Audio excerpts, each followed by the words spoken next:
আসসালামু আলাইকুম। সবাইকে শুভেচ্ছা জানাচ্ছি মাসুম মাহবুব। প্রিয় দর্শক, দেখছেন ওপেন দ্য ইউটিউব চ্যানেল এবং মাসুম মাহবুব ফেসবুক পেজ।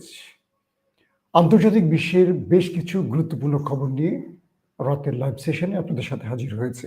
দর্শক, কয়েকটি শিরোনাম প্রথমে আমি আপনাদের জানিয়ে দিচ্ছি। সৌদি আরবের সঙ্গে এবার বড় রকম চুক্তি করল মার্কিন প্রেসিডেন্ট ডোনাল্ড ট্রাম্প। এই চুক্তিতে সৌদি আরবের কী লাভ হবে, কী লাভ হতে পারে পাকিস্তানের। দ্বিতীয় গুরুত্বপূর্ণ খবর, এবার ইরান থেকে একে একে ভারতীয়দের ঘাট ধাক্কা দিয়ে বের করে দিচ্ছে ইরান প্রশাসন। কোন অভিযোগে ভারতীয়দের উপর খেপেছে ইরান?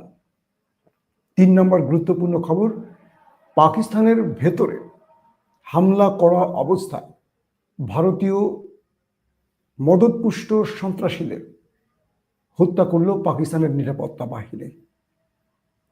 আর সবচেয়ে বড় গুরুত্বপূর্ণ আরেকটি খবর আছে, সেটি হলো নিউ ইয়র্কের নতুন মুসলিম মেয়র মামদানি আবারও বলছেন নিউ ইয়র্কে পা রাখলে নেতানিয়াহুকে গ্রেফতার করা হবে।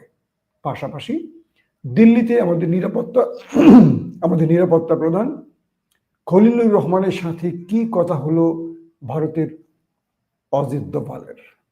চলুন সেই বিষয়গুলো আমি একে একে জানাবো। প্রথমেই আমি বাংলাদেশ প্রসঙ্গে খবরটি দিয়ে শুরু করছি। ভারতের রাজধানী নয়াদিল্লিতে বাংলাদেশের জাতীয় নিরাপত্তা উপদেষ্টা ডক্টর খলিলুর রহমান এবং ভারতের জাতীয় নিরাপত্তা উপদেষ্টা অজিত দোভালের মধ্যে দ্বিপাক্ষিক বৈঠক শেষ হয়েছে। দিল্লিতে আজকে অর্থাৎ বুধবার দিল্লিতে বাংলাদেশ হাইকমিশনের এক সংবাদ বিজ্ঞপ্তিতে এ তথ্য নিশ্চিত করা হয়েছে। ডক্টর খলিলুর রহমান সুবিধাজনক সময় বাংলাদেশ সফর করার জন্য ভারতের জাতীয় নিরাপত্তা উপদেষ্টা অজিত দোভালকে আমন্ত্রণ জানিয়েছেন। সপ্তম কলম্বো সিকিউরিটি কনক্লেভের অর্থাৎ সিএসসি কনক্লেভের এনএস স্তরের বৈঠক অংশ নিতে ডক্টর খলিলুর রহমান একটি প্রতিনিধি দলকে নিয়ে ভারতে অবস্থান করছেন। এই সফর ঘিরেই অজিত দোভালের সঙ্গে তাদের এই সৌজন্য সাক্ষাৎ হয়েছে। গত বছরের 5 আগস্টের পর এটি অন্তর্বর্তী সরকারের কোন উপদেষ্টার ভারতে দ্বিতীয় সফর।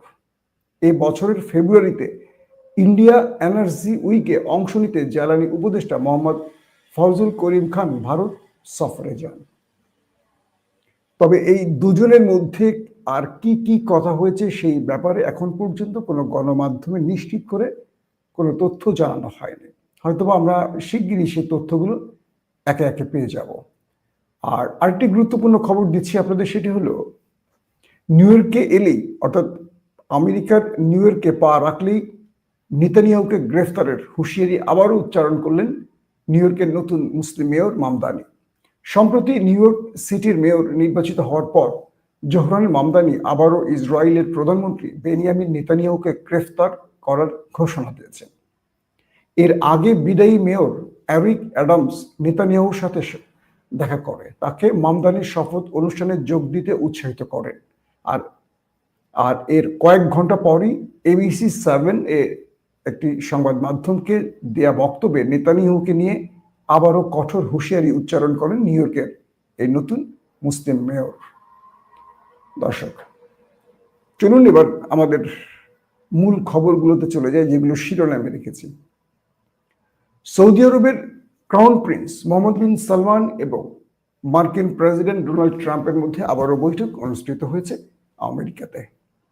এই বৈঠকে মার্কিন প্রশাসন অর্থাৎ ডোনাল্ড ট্রাম্প স্পষ্ট করে বলেছেন, ন্যাটোর বাইরে আমাদের সবচেয়ে কাছের মিত্র রাষ্ট্র সৌদি আরব। অর্থাৎ আমেরিকার বন্ধু রাষ্ট্র বা মিত্র রাষ্ট্র হিসেবে প্রথম যে তালিকাটি সেটি হলো ন্যাটো। তো ন্যাটোর বাইরে, যেহেতু সৌদি আরব ন্যাটোর অন্তর্ভুক্ত নয়, ন্যাটোর সদস্য নয়, ন্যাটোর বাইরে সবচেয়ে কাছের বন্ধু কিংবা সবচেয়ে কাছের মিত্র হিসেবে সৌদি আরবকে আমেরিকা ঘোষণা করেছে এবং $1 ট্রিলিয়ন মার্কিন ডলারের চুক্তি হয়েছে সৌদি আরবের সঙ্গে আমেরিকার। পাশাপাশি ডোনাল্ড ট্রাম্প বলেছেন F-35 সহ আরো অনেক আধুনিক অস্ত্রের একটি প্যাকেজ সৌদি আরবের সঙ্গে এই আলোচনায় চুক্তি হয়েছে। F-35 সঙ্গে আরো বেশ কিছু অস্ত্রের প্যাকেজ নিয়ে এই দুই দেশের মধ্যে চুক্তিটি হয়ে গেছে। সৌদি আরবকে এতদিন ধরে 35 দেবে কি দেবে না এটা নিয়ে অনেক দর কষাকষি হয়েছে। অবশেষে আমেরিকা রাজি হয়ে এটির ঘোষণা দিয়েছে। পাশাপাশি দুই দেশের মধ্যে বেশ কিছু সামরিক চুক্তিও হয়েছে।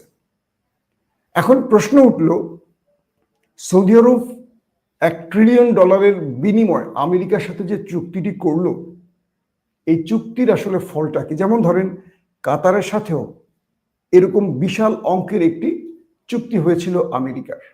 এরপরও কাতারে দখলদার দেশটি হামলা করেছিল। আপনাদের জানেন কাতারের হামাসের যে কার্যালয়টি সেখানকে টার্গেট করে আক্রমণ করে এবং কাতারের কয়েকজন নিরাপত্তা রক্ষী মারাও যায়। এরপর কাতার আমেরিকার কাছে নালিশ জানায়। কাতারের পররাষ্ট্রমন্ত্রী, প্রধানমন্ত্রী আমেরিকা সফর করেন, কিন্তু আমেরিকা কাগজে অর্থাৎ গণমাধ্যমে শাসায় নেতানিয়াহুকে, বাস্তবিক অর্থে কোনো বড় ফল আমরা দেখিনি। এরপরই আমরা দেখলাম কাতার, সৌদি আরব সহ আরবের বেশ কিছু দেশ তুরস্ক এবং পাকিস্তানের মতো দেশের সাথে গোপনে যোগাযোগ বৃদ্ধি করে এবং তারা সামরিকভাবে চুক্তিও করে। ইতিমধ্যে পাকিস্তান এবং সৌদির মধ্যে চুক্তিটি হয়ে গেছে, কারণ আরব রাষ্ট্র বুঝতে পেরেছে যে তাদেরকে যত বড় প্যাকেজে দেয়া হোক, অর্থের প্যাকেজ, দিন শেষে তাদের শত্রু মানে আরবের উপর যদি মার্কিন কোনো মিত্ররা আক্রমণ করে বসে, আমেরিকা নীরব থাকবে।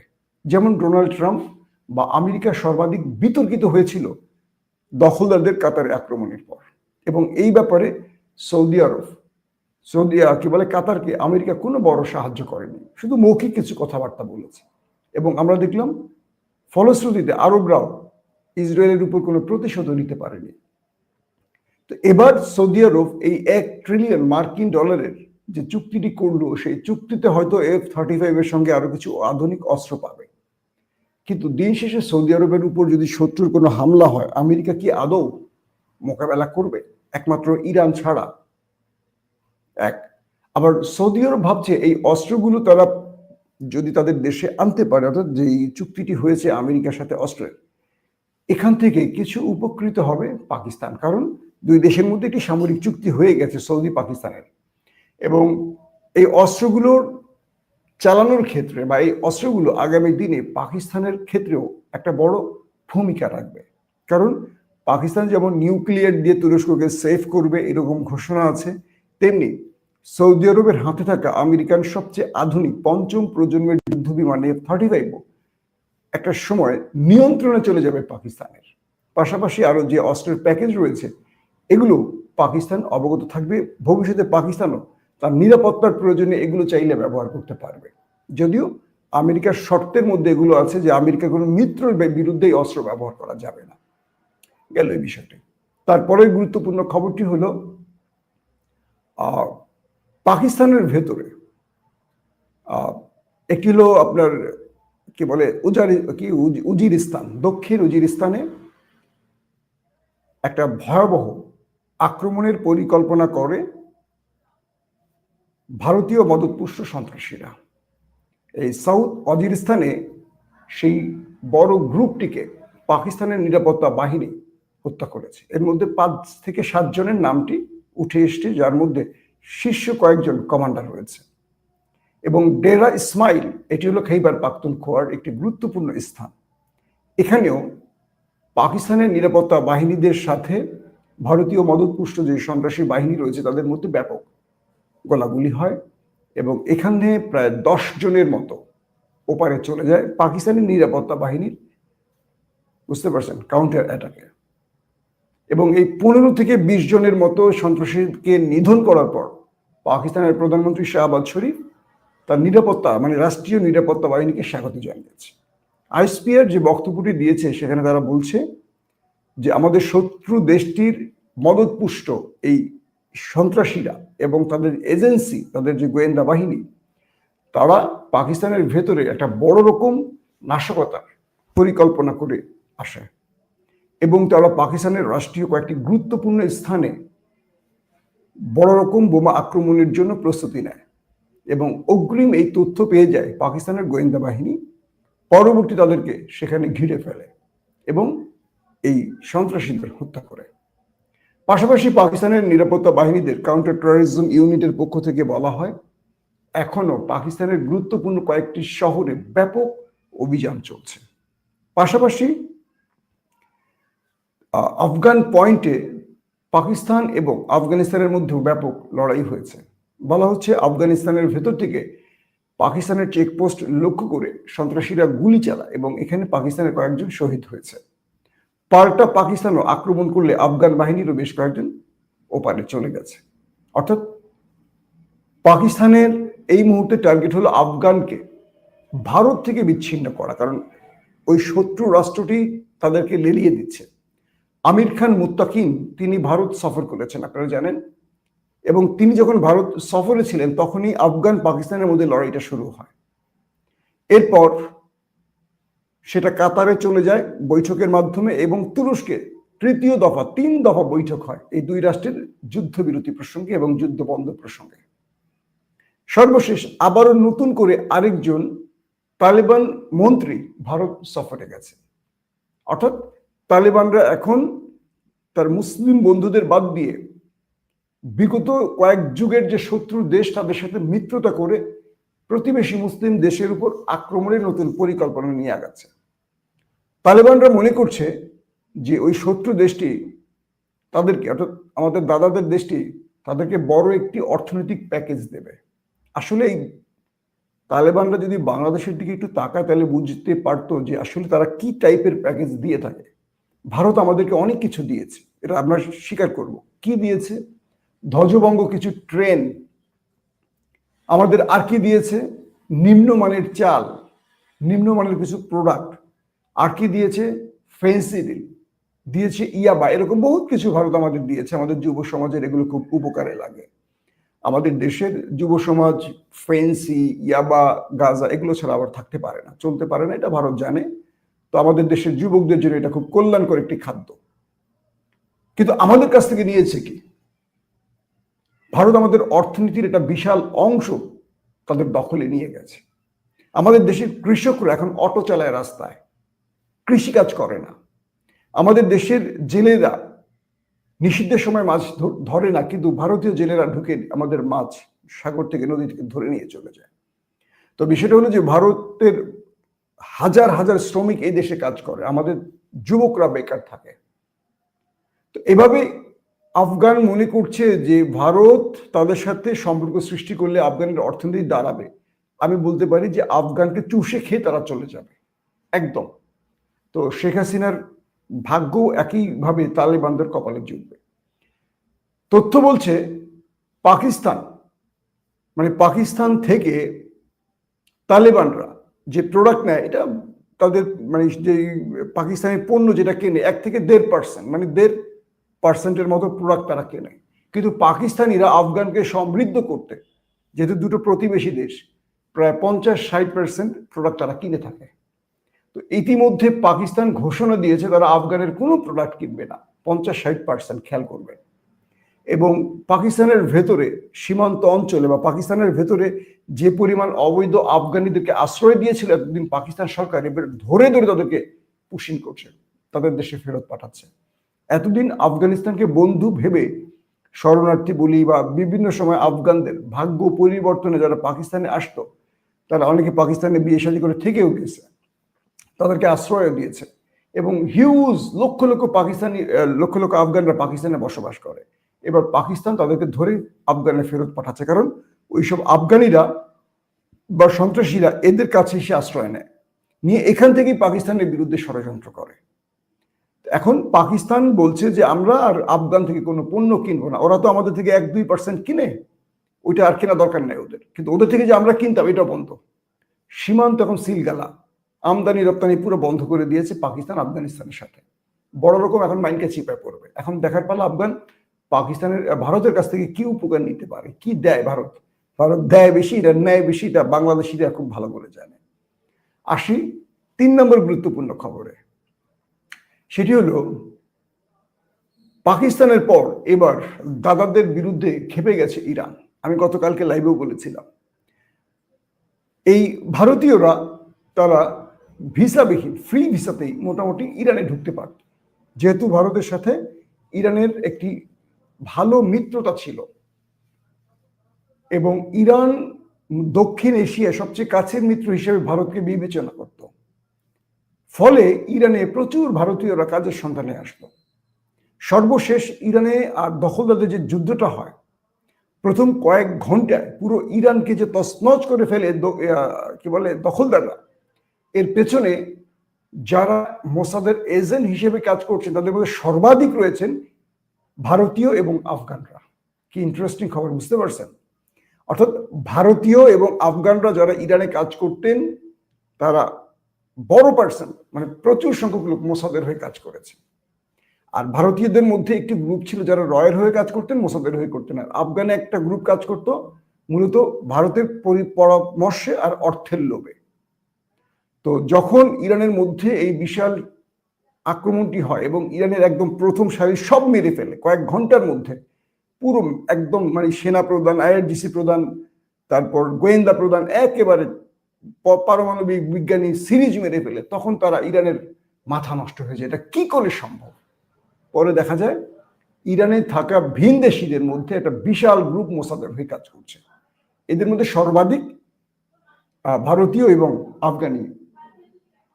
তো এই পরিস্থিতির পর যে বিষয়টি তৈরি হয়েছে যে এখন ভারতীয়দের ধরে ধরে ইরান বের করে দিচ্ছে। এবং ইতিমধ্যে আপনারা জানেন যে কাতারেও ইসরায়েলের হয়ে গোয়েন্দাগিরির জন্য কাতারে আটক হয়েছিল ভারতের নেভি টিমের বেশ কয়েকজন, এবং তাদের ফাঁসির অর্ডার হয়ে যায় কাতার সরকারের নির্দেশে। তারপর নরেন্দ্র মোদী সেখানে শাহরুখ খানের মতো লোককেও পাঠিয়েছিল। একটা পর্যায়ে যে কোনোভাবেই তাদেরকে মুক্ত করে নরেন্দ্র মোদী তার দেশে ফেরত নেয় এবং নরেন্দ্র মোদী একটা বিশাল বড় সম্মান অর্জন করে ভারতীয়দের কাছে। কিন্তু মূলত এই ভারতীয় চরেরা কাতারে কাদের বিরুদ্ধে গেছিল? তারা গিয়েছিল দখলদারদের পক্ষে হামাসকে নিধনে। অর্থাৎ পৃথিবীর বিভিন্ন দেশে মোসাদের হয়ে এখন যারা কাজ করছে তাদের মোসাদের সব মানে ইহুদি বিষয়টা এরকম না। এজেন্ট আমিও হতে পারি, আপনিও হতে পারেন।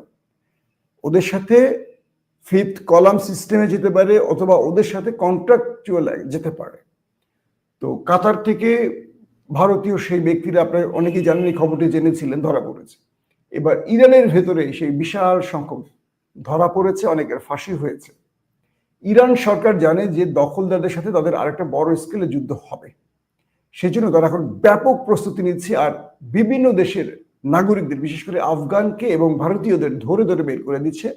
আর তারা ইরান এখন যে আগে ভিসা ছাড়া ফ্রি ভিসা আসার সুযোগটি ছিল, সেই রাস্তাটা বন্ধ করে দিয়েছে এবং ভারতীয় সন্দেহজনক ভারতীয়দের তাদের দেশে ফেরত পাঠাচ্ছে। পেছনে পাকিস্তান এবং ইরানের মধ্যেও কিছু গোপন আলোচনা হয়েছে। পাকিস্তানের গোয়েন্দা বাহিনীও ইরানকে সহযোগিতা করছে, অর্থাৎ আইএসআই ইরানকে সহযোগিতা করছে। এক্ষেত্রে এমনও কিছু তথ্য পাওয়া গেছে। বলা হচ্ছে যে ইরান তাদের সবচেয়ে বড় যে ব্যর্থতা ছিল সেটা হলো তাদের দেশের মধ্যে যারা বিভিন্ন দেশীয় নাগরিকরা কাজের জন্য আসছেন তারা যে ভেতরে গোয়েন্দাগিরি করছিল, এটা ইরান বুঝতে পারেনি এবং এই কারণে ইরান মারটা খেয়েছে। আপনারা দেখবেন যে ইরান এবং দখলদারদের মধ্যে যে যুদ্ধটা হয়েছে, সেই যুদ্ধে সফল কিন্তু ইরান, কিন্তু প্রথম ধাক্কা ইরানের মধ্যে যে গুরুত্বপূর্ণ ব্যক্তিগুলোকে মেরে দিয়েছে, ধরেন সেটা ইসমাইল হানিয়া হতে পারে, ধরেন ইরানের প্রেসিডেন্ট ইব্রাহিম রাইসি, আমির আবদুল্লাহিয়ান ইরানের পররাষ্ট্রমন্ত্রী, ধরেন ইরানের যুদ্ধটার সময় একসাথে প্রায় 1 ডজন পরমাণু বিজ্ঞানীকে যে হত্যা করলো, সেনা প্রধানকে, আইআরজিসি প্রধানকে, গোয়েন্দা প্রধানকে, এই যে লোকগুলোকে হত্যা করছে, এর পেছনে ছিল অধিকাংশ ক্ষেত্রেই বিদেশি এজেন্টরা এবং তারা বিভিন্ন প্রকল্পে কাজ করত। এই কাজের ভেতরেই তারা মোসাদের হয়ে কাজ করতেন। তো এখন এক বাক্যে বলা যায় ভারতের সঙ্গে ইরানের সম্পর্ক ছেদ হয়ে গেছে, ছিঁড়ে গেছে সুতোটা। এখন পাকিস্তান এবং ইরান তারা একটা শক্ত মিত্র রাষ্ট্রে পরিণত হয়েছে। এতদিন বিগত ধরেন 2 বছর আগেও যদি আমরা বলি, ইরান পাকিস্তানকে শত্রু ভাবত কিন্তু ভারতকে বন্ধু ভাবত এবং ভারতের ভিতরে অনেক বড় বড় সন্ত্রাসী হামলা ভারতকে ওদের কি বলে তাদের সিস্তান বালুচিস্তান পয়েন্টগুলো ব্যবহার করতে দিয়েছিল ইরান। মানে ভারতকে ইরানের বিরুদ্ধে আক্রমণে তাদের ভূমি ব্যবহারের অনুমতি ইরান দিয়েছিল। বুঝতে পারছেন কি বিশ্বাসঘাতকতা ইরান করেছিল? মুসলিম দেশ পাকিস্তানের বিরুদ্ধে। কিন্তু অবশেষে ইরান বুঝতে পেরেছে ওরা একটা বিশ্বাসঘাতক, ওরা যে বেঈমান, এটা ইরান বুঝতে পেরেছে। এখন ইরান দখলদারদের আক্রমণের আগে তার দেশের ভেতরে আর কারা কারা এই গোয়েন্দা বৃত্তের সাথে আছে, কারা কারা শত্রুর এজেন্ট হিসেবে কাজ করছে, তাদেরকে শনাক্তের কাজ করছে। আর এই সময় ফাঁদে পড়ে গেছে নরেন্দ্র মোদীর দেশটি। মোটামুটি বলা চলে দক্ষিণ এশিয়াতে ভারতের পাশে আর কোনো দেশ নেই। কালকে লাইভ আমি বলেছি। আবার অন্যদিকে পাকিস্তান তার মিত্র বাড়িয়ে চলছে এবং পাকিস্তানকে যারা সাপোর্ট দিচ্ছে একদম সরাসরি তুরস্ক, চীনের মতো দেশ, এখন ইরান দেবে। তাহলে আফগানদেরকে খেপিয়ে তুলে ভারত কি করতে পারবে? আফগানরা পাকিস্তানে ঢুকে 10 মিনিট যুদ্ধ করার ক্ষমতা আছে তাদের। আপনারা অনেকেই মনে করেন আফগান মানে পৃথিবী বিখ্যাত কোনো কি বলবো সামরিক বাহিনীর দেশ, একেবারে না। বাংলাদেশের সাথেও আফগানিরা 2 ঘন্টা টিকতে পারবে না। আফগানিদের যুদ্ধের সিস্টেমটা একটু আপনাদের সহজ বাক্যে বোঝাই। এরা হলো গেরিলা যুদ্ধের জন্য ভালো। কিরকম? আফগানের প্রচুর পাহাড়ি অঞ্চল আছে, পাহাড়ের মধ্যে গুহা তৈরি করে এরা থাকে। এরা গুহার মধ্যে মানে একদম রিমোট গুহা, মানে কি বলবো যে এখানে মানুষের চলাচল নেই, এরা এখানে থাকে। ছোট ছোট রকেট, বন্দুক টন্দুক নিয়ে থাকে। তো আমেরিকানরা উপর থেকে ড্রোন দিয়ে তারা দেখে কোথায় কোথায় আছে, মাঝে মাঝে এখানে অ্যাটাক করে করে চলে যায় আমেরিকানরা, যেটা হয়েছে বিগত 20 বছরে। এরা গুহার মধ্যে বসে থাকতো, আবার কেউ একটু বের হলে অ্যাটাক হতো, সেখানে মারাও যেত। এরা কি করতো? এখান থেকে যখনই সুযোগ পেত রাতের অন্ধকারে ছদ্মবেশে গিয়ে আমেরিকার কোনো একটি ঘাঁটির কাছাকাছি গিয়ে আত্মঘাতী বোমা বিস্ফোরণ ঘটাতো, অথবা সেখানে গিয়ে ঠান্ডা করে কয়েকটা গুলি করে মেরে নিজেরও মরে যেত। তো এভাবে হাজার হাজার তালেবানরা আমেরিকার হাতে মারা গেছে। তাদের কাছে আধুনিক কোনো প্রযুক্তি নেই যুদ্ধের। পাকিস্তানের যদি চায় নিজের ঘরে বসে তুর্কি ড্রোনগুলো ব্যবহার করে কান্দাহার, কাবুলকে একদম ছাপা করে দিতে পারে, কিন্তু পাকিস্তান এই কাজটা করতে পারছে না। তার প্রধান কারণ হলো ওই দেশটিও মুসলিম দেশ। পাকিস্তান কোনোভাবেই মুসলমানদের মারতে চাইছে না। ওরা চাইছে টিটিপি, তেহরিকে তালেবান, অর্থাৎ আফগান সমর্থিত যে সন্ত্রাসী গোষ্ঠী, তাদেরকে মারতে। তো সন্ত্রাসীরা তো সবসময় সন্ত্রাসীদের মধ্যে থাকে না। ধরেন তারা বাজার ঘাটে যাচ্ছে, কোথাও যাচ্ছে, মানুষের সাথে মিশে থাকে, যে কারণে পাকিস্তানিরা টার্গেটে টার্গেটে আক্রমণ করে তাদেরকে মারে, বড় ফ্রেমে তাদেরকে মারতে পারে না।